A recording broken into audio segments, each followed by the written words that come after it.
عبد المطلب کے ہاں ابو طالب، حمزہ، عباس، عبداللہ، ابو لہب، حارث، زبیر، دریر اور عبد الرحمن پیدا ہوئے۔ ان کے بیٹے عبداللہ سے ہمارے نبی حضرت محمد صلی اللہ علیہ وسلم پیدا ہوئے۔ عبد المطلب کے تمام بیٹوں میں حضرت عبداللہ سب سے زیادہ خوبصورت اور سب سے زیادہ پاک دامن تھے۔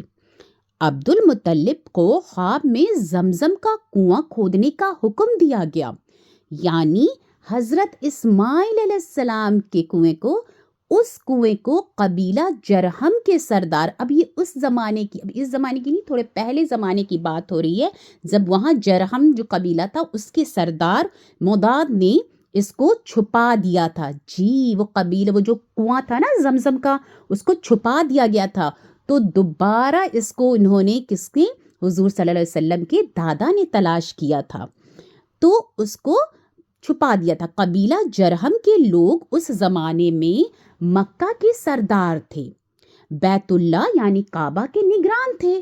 انہوں نے بیت اللہ کی بے حرمتی شروع کر دی تھی۔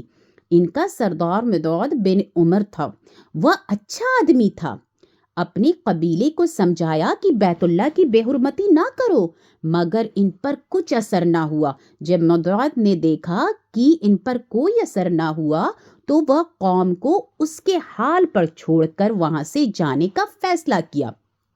اس نے تمام مال و دولت، تلواریں اور ذمے وغیرہ خانہ کعبہ سے نکال کر زمزم کے کنویں میں ڈال دیا اور مٹی سے اس کو پاٹ دیا، اس کو ڈھانپ دینا، کور کر دیا۔ کنویں کو اس کے پہلے ہی خشک ہو چکا تھا، جو کنویں کا پانی تھا وہ پہلے ہی ڈرائی ہو چکا تھا، ختم ہو چکا تھا، تو اس میں جتنا سامان تھا نا، ابھی یہ میں جو بتا رہی ہوں آپ کو، کیا بتا رہی ہوں، ابھی میں بتا رہی ہوں کہ یہ جو کنویں کو دوبارہ جو کھوجا گیا ہے، تو اس کے پہلے جو کنویں کی کنڈیشن تھی، اس کو کس نے، جرہم کے سردار نے کیا کیا تھا، چھپا دیا تھا، ٹھیک ہے، اور کسی کو نہیں پتا تھا۔ حضرت اسماعیل علیہ السلام کے بعد جب پہلا ہوا تھا نا، جب حضرت اسماعیل علیہ السلام اسی وقت زمزم کا تلاش ہوا تھا نا، بٹ اس کے بعد آگے چل کر جب لوگ جو بے حرمتی کرنے لگے تھے کعبہ کا، تو انہوں نے کیا کیا تھا، اور کنواں بھی ڈرائی ہو چکا تھا، تو وہ چھپا کے چلے گئے تھے، وہ چھپا دیے تھے مٹی سے، ٹھیک ہے۔ تو اب دیکھیے اب آگے کیا ہوگا، ٹھیک ہے۔ اب اس کا نام و نشان مٹ گیا تھا، ٹھیک ہے، اس کے بعد جو کنویں کا نام و نشان مٹ گیا تھا، مدتوں تک یہ کنواں بند پڑا رہا تھا۔ اس کے بعد بنو خزا، ٹھیک ہے، نے بنو جرہم کو وہاں سے مار بھگایا۔ اب ٹرائبس تھے، یہ پرانا وہ جاہلیت کا زمانہ چل رہا تھا نا، جہاں لوگ ایک دوسرے سے لڑتے تھے، ایک قبیلہ والے دوسرے قبیلہ سے ہمیشہ ہر چھوٹی چھوٹی بات پہ لڑائی شروع کر دیتے تھے، مار بھگاتے تھے لوگوں کو، ہے نا، بس ایسے ہی تماشا کرتے تھے بہت زیادہ۔ تو اس کے بعد بنو خزا نے بنو جرہم کو وہاں سے مار بھگایا، ٹھیک ہے۔ بنو خزا اور قصی کی سرداری کا زمانہ اس حالت میں گزرا، کنواں بند رہا، یہاں تک کہ قصی کے بعد عبد المطلب کا زمانہ آ گیا۔ اب آیا عبد المطلب کا زمانہ۔ انہوں نے خواب میں دیکھا، کس نے، عبد المطلب نے خواب میں دیکھا، حضور صلی اللہ علیہ وسلم کے دادا نے خواب دیکھا کہ اس کو کھودنے کا حکم دیا جا رہا ہے۔ حضرت علی رضی اللہ عنہ سے روایت ہے کہ عبد المطلب نے بتایا، میں حجر اسود کے مقام پر سو رہا تھا کہ میرے پاس ایک شخص آیا اور اس نے مجھ سے کہا، طیبہ کو کھودو، طیبہ کو کھودو۔ میں نے اس سے پوچھا طیبہ کیا ہے، مگر وہ کچھ بتائے بغیر چلا گیا۔ دوسری طرف رات پھر خواب میں وہی شخص آیا، کہنے لگا برہ کو کھودو۔ میں نے پھر پوچھا برہ کیا ہے، وہ کچھ بتائے بغیر چلا گیا۔ تیسری رات پھر میں سو رہا تھا، پھر خواب دیکھا، پھر وہ شخص آیا تو میں نے پوچھا، پھر اس نے بولا مدنونہ کو کھودو۔ اب میں نے پوچھا یہ کیا ہے، پھر اس نے کچھ نہیں بتایا، پھر وہ چلا گیا۔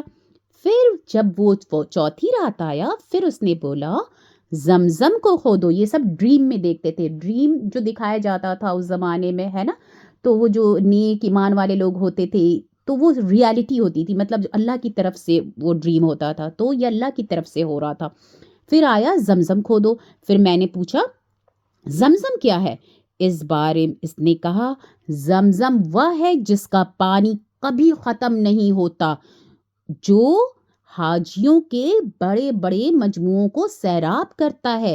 عبد المطلب کہتے ہیں کہ میں نے اس سے پوچھا یہ کنواں کس جگہ ہے؟ اس نے بتایا جہاں گندگی اور خون پڑا ہے اور کنواں چوچ مار رہا ہے۔ دوسرے دن عبد المطلب اپنے بیٹے حارث کے ساتھ گئے۔ اس وقت ان کے یہاں یہی ایک لڑکا تھا۔ انہوں نے دیکھا وہاں گندگی اور خون پڑا تھا اور ایک کنواں چونچ مار رہا تھا جو جگہ انہیں بتایا گیا تھا۔ اس جگہ کے دونوں طرف بت موجود تھا اور یہ گندگی اور خون دراصل ان بتوں پر قربان کیے جانے والے جانوروں کا تھا۔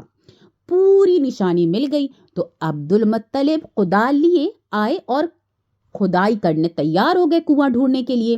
اس وقت قریش وہاں آ پہنچے۔ انہوں نے کہا اللہ کی قسم ہم تمہیں یہاں کھدائی نہیں کرنے دیں گے، تم ہمارے ان دونوں بتوں کے درمیان کنواں کھودنا چاہتے ہو جہاں ہم نے ان کے لیے قربانیاں کرتے ہیں۔ عبد المطلب نے ان کی بات سن کر اپنے بیٹے حارث سے کہا تم ان لوگوں کو میرے قریب نہ آنے دو، میں کھدائی کا کام کرتا رہوں گا، اس لیے کہ مجھے جس کام کا حکم دیا گیا ہے میں اس کو ضرور پورا کروں گا۔ قریش نے جب دیکھا کہ وہ باز آنے والے نہیں ہیں تو رک گئے اور وہیں کھڑے تھے۔ آخر انہوں نے کھدائی شروع کر دی۔ جلدی کنویں کے آثار نظر آنے لگے۔ یہ دیکھ کر انہوں نے اللہ اکبر کا نعرہ لگایا اور پکار اٹھے یہ دیکھو یہ اسماعیل علیہ السلام کی تعمیر ہے۔ جب قریش نے یہ دیکھا تو انہوں نے کنواں تلاش کر لیا تو ان کے پاس آ گئے اور کہنے لگے عبد المطلب اللہ کی قسم یہ ہمارے باپ اسماعیل علیہ السلام کا کنواں ہے اور اس پر ہمارا بھی حق ہے، اس لیے ہم اس میں تمہارے شریک ہوں گے۔ یہ سن کر عبد المطلب نے کہا یہ تمہیں اس میں شریک نہیں کر سکتا، میں تمہیں اس میں شریک نہیں کر سکتا، یہ مجھ اکیلے کا کام ہے۔ اس پر قریش نے کہا تب پھر اس معاملے میں ہم تم سے جھگڑا کریں گے۔ عبد المطلب بولے کسی سے فیصلہ کروا لیتے ہیں۔ انہوں نے بنو سعد ابن حزیم کی کہنہ سے فیصلہ کرانا منظور کیا۔ یہ کہنہ مالک شام کے بالائے علاقہ میں رہتے تھے۔ یہ بہت ریسپیکٹیبل آدمی تھے، بہت ہی زیادہ اچھا فیصلہ کرنے والے، بہت نیک آدمی تھے۔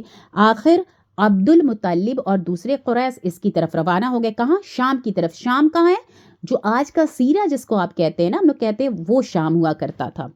قریش کی طرف روانہ ہوئے۔ عبد المطلب کے ساتھ عبد المناف لوگوں کی ایک جماعت تھی، جبکہ دیگر قبائل قریش کی بھی ایک ایک جماعت ساتھ تھی۔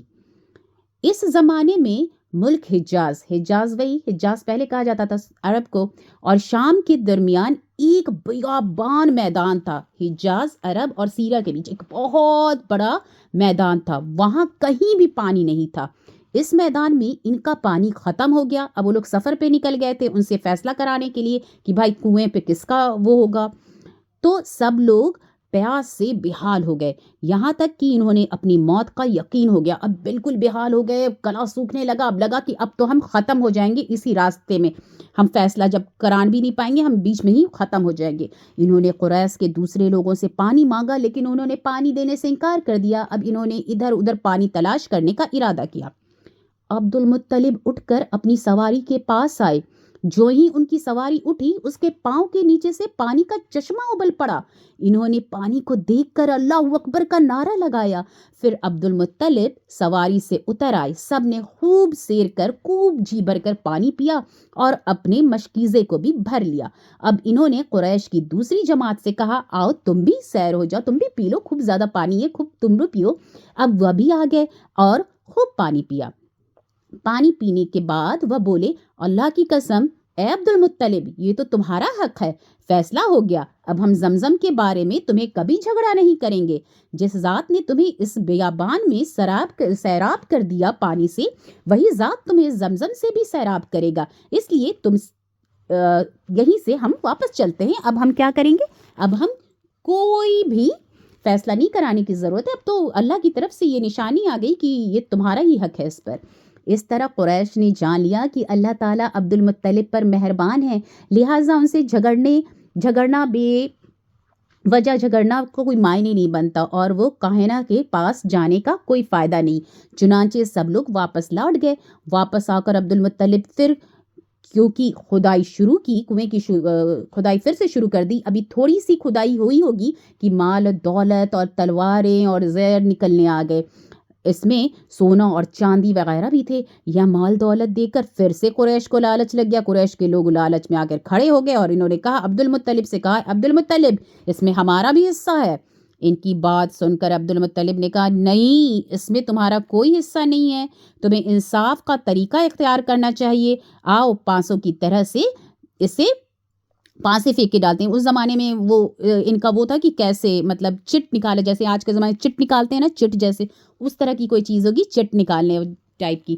تو انہوں نے ایسا کرنا منظور کر لیا کہ وہ 2 انہوں نے کعبہ کے نام کا سے رکھا، 2 عبد المطلب اور 2 قریش کے نام سے چٹ ایسے پھینکا، پانسا کے نام کا پانسا پھینکا گیا. تو مال اور دولت جو تھا وہ کعبہ کے نام سے نکلا، تلوار اور زیر جو تھی وہ عبد المطلب کے اور قریشوں کے نام کا پھر کچھ نہیں نکلا. اس طرح فیصلہ ہو گیا کہ عبد المطلب نے کعبے کے دروازے کو سونے سے سجا دیا.